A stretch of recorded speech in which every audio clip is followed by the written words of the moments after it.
We are picking up the reading in the prelude introduction to the series. This is page 6 of Ken Wapnick's Journey through the Text of A Course in Miracles, chapters 1 through 8. So it's volume 1 of a 4-volume set.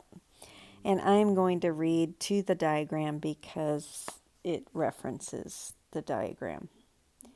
Forgiveness, or the miracle, is the right-minded undercurrent that accompanies our decision to listen to the ego's agitated noises about guilt and attack. It is always there as a gentle reminder for us to choose again.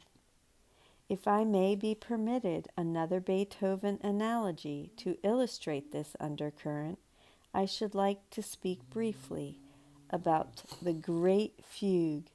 The summit of the master's work is his last music, the late quartets, specifically the trinity of his 15th, 13th, and 14th quartets.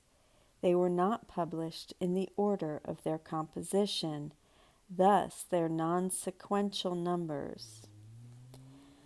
Okay, so that was in parentheses. The original final movement to the 13th was the Great Fugue, which was deemed unpublishable by the publisher, who urged Beethoven to write another one. Uncharacteristically acquiescent, Beethoven agreed and quickly composed an alternate, saying, "This is for another 50 years." Close to 300 years later, it remains one of the most difficult pieces of music ever written. To the untutored ear, the movement sounds like total madness,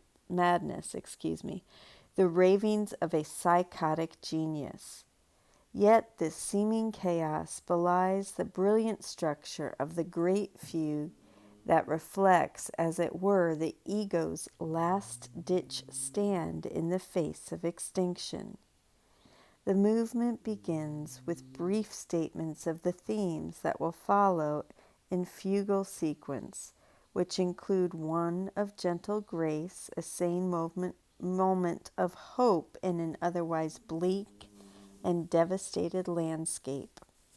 What sustains the listener as the wild music of the first 5 minutes unfolds is the memory of this theme, which mercifully returns and gradually assumes the dominant place in the rest of the piece until its ultimate resolution, ushering in the otherworldly peace of the opening movement of the 14th quartet, in my opinion, of all artistic expression. When I consider the role of the right-minded thoughts of atonement, forgiveness, or the miracle, it is this piece that compels my attention. These loving thoughts are always present, even when concealed behind the ego's shrieks of chaos, its harsh and hate-filled sounds of war and death. The miracle remains as a beacon of light to guide our steps through the darkened labyrinth of guilt and attack that heralds our demise. It is the lone comfort, the Holy Spirit's love, that makes possible this long and arduous journey through the terrifying circle of fear the ego would use to drown us.